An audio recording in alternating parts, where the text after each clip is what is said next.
Hello everyone, welcome again to online session of Manulaw classes. I'm Dinesh Kumar and I'm working as an academic head of Manulaw classes.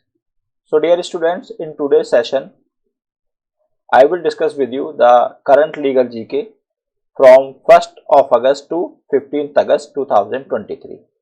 So in today's video, I will discuss the most important news from the legal point of view. So first one is the doctrine of basic structure. So basically, what is this doctrine of basic structure?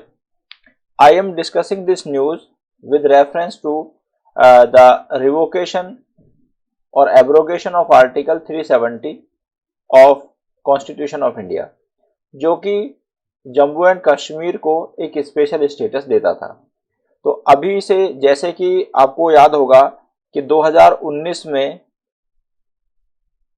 उस article को हटा दिया गया था, मतलब जो उसको special status दिया गया था जम्मू एंड कश्मीर को, that status was taken back by the parliament. ठीक है, अब उसी रेफरेंस में अगेन पार्लियामेंट के उस डिसीजन को फिर से चैलेंज किया गया है ऑनरेबल सुप्रीम कोर्ट में कि द एक्ट ऑफ पार्लियामेंट और the act of government revoking article 370 of Constitution of India was against the constitutional norms और against the Constitution। ठीक है, तो उसी में एक स्टेटमेंट था honourable chief justice Shri Y D Chandrachud ji का कि आर्टिकल जो 370 है was that the part of basic structure, क्या वो बेसिक स्ट्रक्चर का पार्ट था?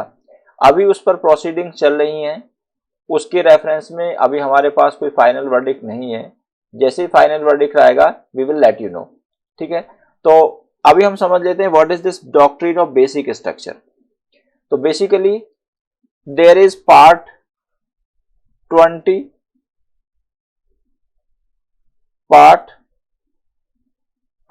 Of the constitution of India और पार्ट 20 में एक ही आर्टिकल है, that is article 368। Article 368 parliament को पावर देता है कि पार्लियामेंट कॉन्स्टिट्यूशन को अमेंड कर सकती है। अब क्वेश्चन ये है हमारे सामने कि पार्लियामेंट कॉन्स्टिट्यूशन को किस हद तक अमेंड कर सकती है या कॉन्स्टिट्यूशन के किस किस पार्ट को अमेंड कर सकती है। तो ऑनरेबल सुप्रीम कोर्ट ने एक फाइनल डिसीजन दिया 1973 में and the name of the case was Kesavananda Bharati versus state of Kerala. इस केस में ऑनरेबल सुप्रीम कोर्ट ने कहा कि parliament can amend any part of the constitution but it can not amend the basic structure of the constitution. Now what is this basic structure? Basic structure क्या है? Honourable supreme court ने जब इस case को decide किया तो यह नहीं बताया कि बेसिक स्ट्रक्चर क्या है। ऑनरेबल सुप्रीम कोर्ट ने कहा you bring the matter to me and I will decide whether parliament has violated the basic structure doctrine और नॉट। लेकिन बाद में सब्सिक्वेंट डिसीजंस में ऑनरेबल सुप्रीम कोर्ट ने बहुत सारी फीचर्स हैं जो हमारे कॉन्स्टिट्यूशन की, इनको माना कि these are the part of the basic structure. For example supremacy of constitution. Supremacy of constitution का मतलब होता है कि हमारे देश का जो संविधान है वो सुप्रीम है, वो सबसे ऊपर है। अब सुपरमेसी ऑफ द कॉन्स्टिट्यूशन क्या है? एक बेसिक स्ट्रक्चर है, मींस पार्लियामेंट किसी भी अमेंडमेंट के द्वारा सुपरमेसी ऑफ कॉन्स्टिट्यूशन को नहीं ले सकती। सेकंड है unity and sovereignty of India. तो ये वर्ड हमारी प्रियम्बल में दिए गए हैं, तो unity and sovereignty of India को भी नहीं लिया जा सकता। सॉवरेनिटी मतलब संप्रभु। तो इंडिया एक इंडिपेंडेंट कंट्री है and India is able to take और India is free to take any decision, internal decision और external decision with respect to its own country. ठीक है, और अपने देश के बारे में कोई भी डिसीजन लिया जा सकता है। नेक्स्ट है democratic and Republican form of government. तो अभी हमारे देश में डेमोक्रेसी है, हम लोगों को चुनते हैं और वो लोग हमारा पार्लियामेंट में या स्टेट लेजिस्लेशन में हमको रिप्रेजेंट करते हैं। तो पार्लियामेंट्री फॉर्म को और रिपब्लिकन फॉर्म ऑफ गवर्नमेंट को नहीं हटाया जा सकता। अब अगर हमारी पार्लियामेंट कल ये करती है कि कॉन्स्टिट्यूशन में डेमोक्रेटिक फॉर्म ऑफ गवर्नमेंट को हटाकर कोई और फॉर्म ऑफ गवर्नमेंट लाना चाहे तो ऐसा पार्लियामेंट नहीं कर सकती। Next is the federal character of constitution. Federal character of constitution का मतलब ये है कि जो पावर्स हैं वो सारी सेंटर और स्टेट गवर्नमेंट दोनों में डिवाइड हैं। सेंटर गवर्नमेंट और स्टेट गवर्नमेंट, तो दोनों में अपनी अपनी पावर है। ये कॉन्स्टिट्यूशन में इनको क्लासिफाई किया गया है। अब अगर पार्लियामेंट सेंट्रल गवर्नमेंट और स्टेट गवर्नमेंट की जो फॉर्म्स हैं उसको हटाना चाहे by way of constitutional amendment, तो ऐसा पार्लियामेंट को अलाउ नहीं होगा bye virtue of the doctrine of basic structure. Next is secular character of constitution. तो हमारी प्रियम्बल में एक वर्ड लिखा हुआ है सेक्युलर। सेक्युलर का मतलब होता है कि स्टेट का अपना कोई रिलीजन नहीं होगा, रादर स्टेट सभी रिलीजन को समान रेस्पेक्ट देगा।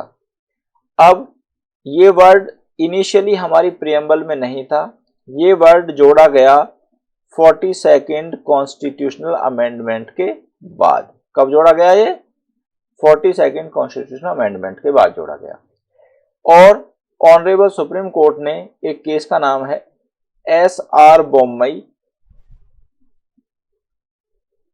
Versus union of India. इस केस में ऑनरेबल सुप्रीम कोर्ट ने यह कहा कि that secularism is the part of the basic structure. तो पार्लियामेंट सेक्युलर वर्ड को नहीं हटा सकती by virtue of this decision. अब अगर हटाना चाहती है तो first of all there will be the judicial review of this decision. Judicial review का मतलब है कि ऑनरेबल सुप्रीम कोर्ट इसका जुडिशियल रिव्यू करेंगे आर्टिकल 137 में of constitution of India. Then only parliament will be allowed to change this secular to any other form. Separation of power means जो state के 3 organs हैं वो आपस में सेपरेट होंगे और उसमें एक ऑर्गन किसी दूसरे ऑर्गन के काम में इंटरफेयर नहीं करेगा। अब अगर हम थोड़ा डिटेल में इसको देखें तो there is article 50 of our constitution of India, और आर्टिकल 50 कॉन्स्टिट्यूशन ऑफ इंडिया कहता है कि there will be doctrine of separation of power. Doctrine of separation of power होगा और यहां पर 3 बातें होंगी। कौन कौन सी बातें होंगी? 3। पहला है हमारा स्टेट के 3 ऑर्गन्स होते हैं। लेजिस्लेचर जो कानून बनाती है, एग्जीक्यूटिव जो उस कानून को लागू करती है, और जुडिशरी जो ये देखती है कि कानून का प्रॉपरली एग्जीक्यूशन हुआ है नहीं हुआ है, या अगर किसी पर्सन ने कानून का वायलेशन किया है तो उसको पनिशमेंट देने की ड्यूटी किसकी है? कोर्ट की है हमारे। तो हमारी जुडिशरी ये देखती है अगर किसी पर्सन ने कानून का वायलेशन किया है तो उसको पनिश किया जाता है by the courts. Next is individual freedom. तो राइट टू पर्सनल लिबर्टी ये हमारा एक फंडामेंटल राइट है। इन सब फीचर्स को पार्लियामेंट अमेंडमेंट के द्वारा नहीं ले सकती। Now we come to the data protection bill. अब ये बड़ा इंपॉर्टेंट है आपके लिए। तो अब डेटा प्रोटेक्शन बिल को हम कहां रिलेट करें? So basically there is article 21 of constitution of India. Article 21 है कॉन्स्टिट्यूशन ऑफ इंडिया का, और वो कहता है कि every person will have the right to life and personal liberty. हर पर्सन के पास राइट टू लाइफ और पर्सनल लिबर्टी होगा। अब ये जो वर्ड पर्सनल लिबर्टी है, it include this data protection. और अभी रिसेंटली 2018 में ऑनरेबल सुप्रीम कोर्ट का एक डिसीजन था, केस का नाम था justice KS Puttaswamy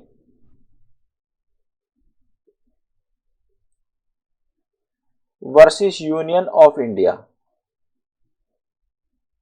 justice KS Puttaswamy versus union of India. ठीक है। इस केस में ऑनरेबल सुप्रीम कोर्ट ने ये कहा क्या कि right to freedom, right to privacy, honourable supreme court ने कहा right to privacy is a fundamental right. तो अगर किसी पर्सन को, किसी कंपनी को या किसी गवर्नमेंट अथॉरिटी को हम लोग अपना डेटा देते हैं, डेटा मतलब अपनी पर्सनल इंफॉर्मेशन देते हैं, लाइक आधार कार्ड, पैन कार्ड और एनी अदर इंफॉर्मेशन, तो और अगर उस इंफॉर्मेशन का मिसयूज होता है, मतलब कोई concerned authority, B it government और प्राइवेट, अगर हमारे उस डेटा को किसी थर्ड पर्सन को बेच देती है या उसका मिसयूज होता है, तो ऑनरेबल सुप्रीम कोर्ट के इस डिसीजन के अनुसार हमारे फंडामेंटल राइट का वायलेशन होगा, जो कि आर्टिकल 21 में दिया गया है। उसी बात को ध्यान में रखते हुए एक डेटा प्रोटेक्शन बिल आया है। अभी ये बिल है, कानून नहीं बना है, लेकिन बड़ा इंपॉर्टेंट है, तो इसके कुछ प्रिंसिपल्स हैं, मैं वो आपके साथ डिस्कस करता हूँ। पहला प्रिंसिपल इसका ये है, use of personal data by organisation must be done in manner that is lawful. तो बेसिकली अगर किसी ऑर्गेनाइजेशन के पास हमारा डेटा है तो वो लॉफुल मैनर में उसको यूज करना चाहिए। सेकंड है, personal data must only be used for the purpose for which it was collected. तो जिस पर्पज के लिए आपने किसी का पर्सनल डेटा कलेक्ट किया है, आप केवल उसको उसी पर्पज के लिए यूज कर सकते हैं और आप उसको किसी दूसरे पर्पज के लिए यूज नहीं करेंगे। अगर कोई व्यक्ति ऐसा करता है तो उस पर्सन की लायबिलिटी होगी under the data protection bill 2023। Third is data minimisation. तो डेटा की रिक्वायरमेंट कम होनी चाहिए, मतलब किसी से बहुत ज्यादा डेटा कलेक्ट करने की आवश्यकता नहीं है, ओनली रेलिवेंट डेटा ही आप कलेक्ट करें। Next, accurate data should be collected. तो डेटा एक्यूरेट कलेक्ट किया जाना चाहिए। तो मतलब एक तो मिनिमम प्लस एक्यूरेट। एक्यूरेट का मतलब है उसमें दी गई सारे पर्टिकुलर्स वो सही होने चाहिए। Personal data should not be stored perpetually. Perpetually का मतलब है कि किसी भी पर्सन के डेटा को आप हमेशा हमेशा के लिए वो ना स्टोर करें। तो डेटा जो है वो एक कुछ लिमिटेड टाइम के लिए ही स्टोर किया जाना चाहिए, उसके बाद उसको वहां से रिपोजिटरी से हटा दिया जाना चाहिए। Next, data should not be collected in unauthorised manner.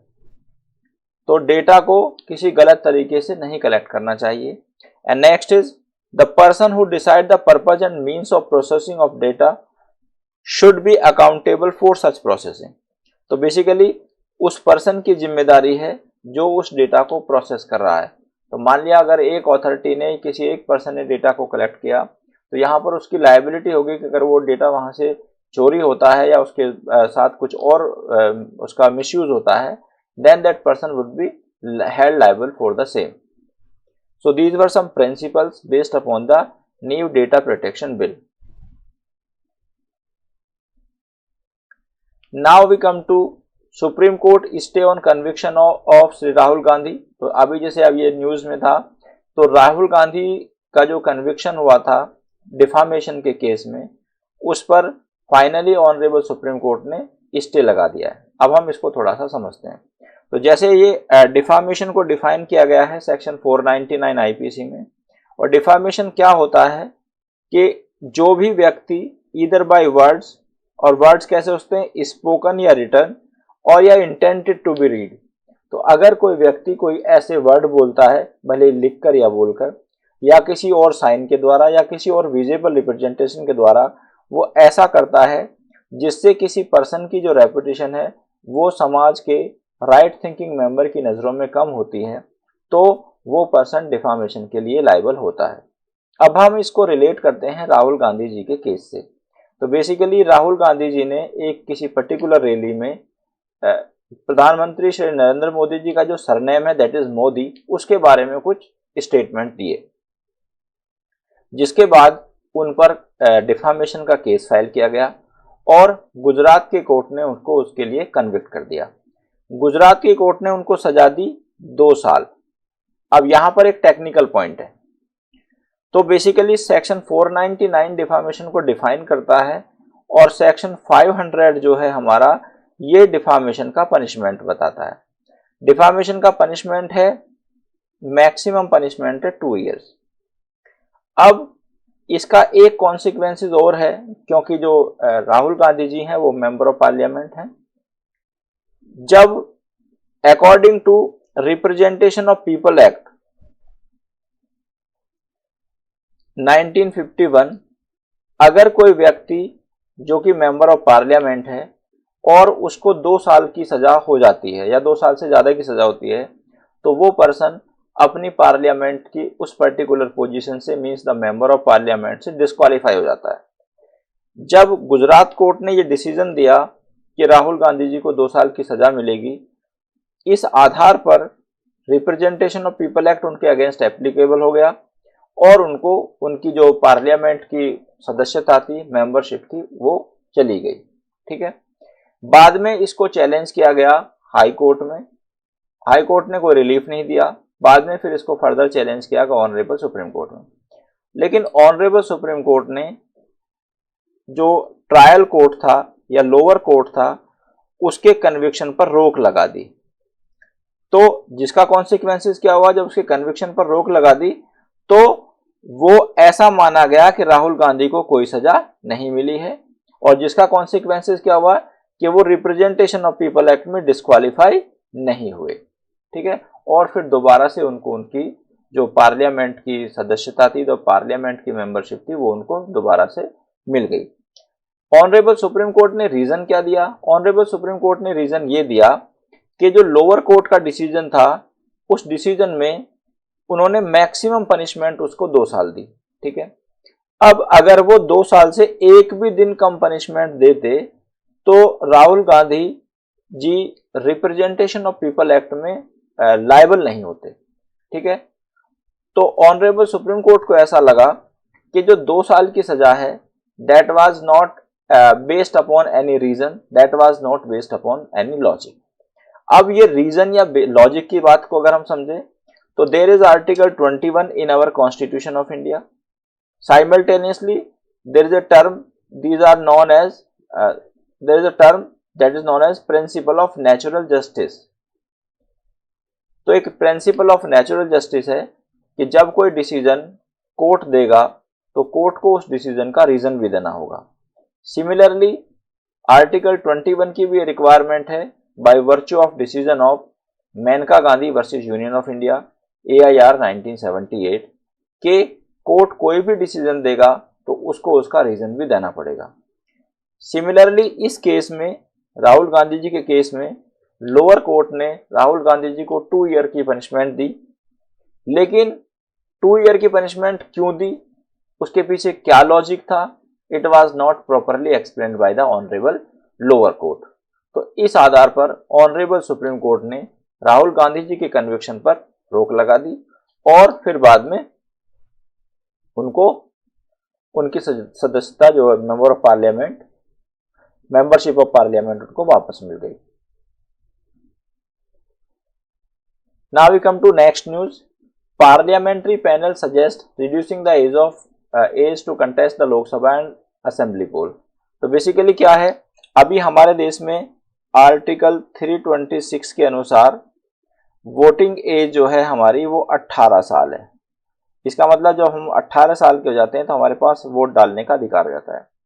और जो मेंबर ऑफ पार्लियामेंट है, अब member of parliament means parliament के 2 हाउस होते हैं। First is the Lok Sabha and second is Rajya Sabha. Lok Sabha क्या है? लोकसभा का इलेक्शन लड़ने की एज है मिनिमम 25 और राज्यसभा का इलेक्शन लड़ने की मिनिमम एज है 30 इयर्स। ठीक है। अभी पार्लियामेंट्री पैनल ने यह सजेस्ट किया है कि इन दोनों की एज को 18 साल कर देना चाहिए। क्यों? क्योंकि जब कोई पर्सन वोट डालने के लिए एलिजिबल हो जाता है, then according to the recommendation of parliamentary panel, तो उसी टाइम पर वो पर्सन इलेक्शन कंटेस्ट करने के लिए भी एलिजिबल हो जाता है। लेकिन यहाँ पर इसका कुछ क्रिटिसिज्म भी हो रही है इस रिकमेंडेशन की, इस आधार पर क्योंकि पार्लियामेंट और मींस लोकसभा और राज्यसभा का इलेक्शन कंटेस्ट करना एक बड़ा काम है, एक बड़ी जिम्मेदारी है। इसलिए अगर हम 18 ईयर के पर्सन को एलिजिबल बना देंगे इस आधार पर, तो they are not mature enough to consider or to contest these elections। ठीक है, ये इनकी एक क्रिटिसिज्म है। अभी इस पर कोई फाइनल डिसीजन नहीं हुआ है, but you should keep this fact in your mind.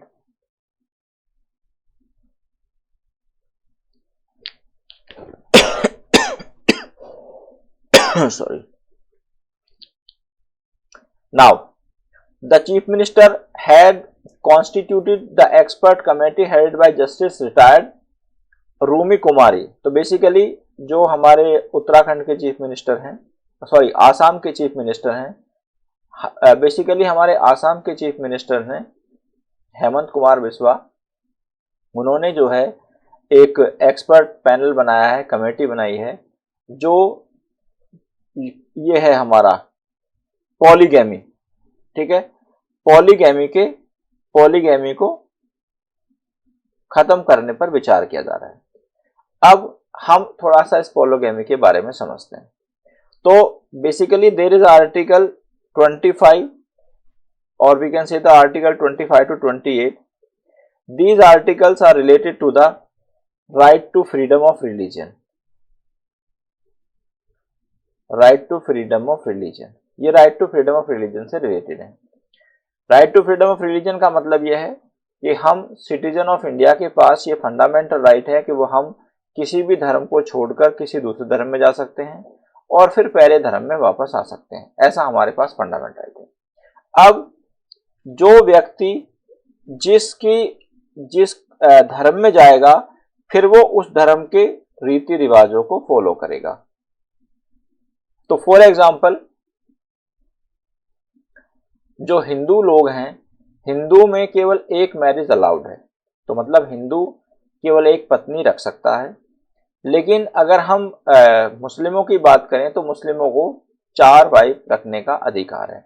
ये अधिकार उनको उनके पर्सनल जो शरीयत एक्ट है वो उसके द्वारा देता है। ठीक है, अब there is a section 494 of IPC. IPC का सेक्शन 494 है जो बाइगैमी को क्या बनाता है, पनिशेबल बनाता है। लेकिन इसका एक्सेप्शन क्या है? बाइगैमी का मतलब क्या है कि एक स्पाउस के जिंदा रहते हुए, भले ही किसी की वाइफ जिंदा हो या किसी का हस्बैंड जिंदा हो, तो वो मैन या वोमैन किसी दूसरे पर्सन से शादी नहीं कर सकती। शादी कब कर सकती है? या तो उसने पहले हस्बैंड से या वाइफ से डाइवोर्स ले लिया हो तब शादी कर सकती है, या फिर उसकी डेथ हो गई हो। लेकिन अगर किसी पर्सन की या किसी फीमेल की डेथ नहीं हुई है और ना ही उन्होंने डाइवोर्स लिया एक दूसरे से, तब उनके पास शादी करने का अधिकार नहीं है। तो ये एप्लीकेबल होता है हिंदुओं पर। ठीक है, लेकिन मुस्लिम्स जो हैं इसके एक्सेप्शन में फॉल करते हैं। ठीक है, तो इसका मतलब मुस्लिमों को 4 शादी करने का अलाउड है according to their personal laws. तो यहाँ पर जो हमारे सीएम साहब हैं, उनका वो इस पर एक वो कराना चाहते हैं एक्सपर्ट कमेटी से, तो कि पोलोगैमी को खत्म किया जाए। पोलोगैमी का मतलब जो 4 शादी करने वाला कानून है उसको खत्म किया जाए। ये टॉपिक उससे भी संबंधित है, यूनिफॉर्म सिविल कोड से। यूनिफॉर्म सिविल कोड का मतलब क्या है? यूनिफॉर्म सिविल कोड का मतलब ये है कि सभी के जो पर्सनल मैटर्स हैं वो एक ही कानून से गवर्न होने चाहिए। तो यूनिफॉर्म सिविल कोड से संबंधित प्रोविजंस हमारे आर्टिकल 44 में दिए गए हैं कॉन्स्टिट्यूशन ऑफ इंडिया में, जिसके अनुसार सबके जो हमारे पर्सनल मैटर्स हैं, पर्सनल मैटर मीन्स मैरिज हो गया, मेंटेनेंस हो गया, सक्सेशन हो गया, एडॉप्शन हो गया, ये एक ही कानून से गवर्न होने चाहिए। प्रेजेंटली क्या हो रहा है कि मुस्लिम की जो पर्सनल मैटर्स हैं वो मुस्लिम लॉ से गवर्न होते हैं, मुस्लिम पर्सनल लॉज हैं उनके बहुत सारे, उनसे गवर्न होते हैं। हिंदुओं के जो मैटर्स हैं वो हिंदू पर्सनल लॉ से गवर्न होते हैं। तो अभी ये रिकमेंडेशन है और इस पर काफी चर्चा भी हो रही है कि देश में यूनिफॉर्म सिविल कोड लाया जाना चाहिए। ठीक है, so dear students, that's all for today. I will come again with next such videos or more such videos. Till then, thank you very much. Goodbye.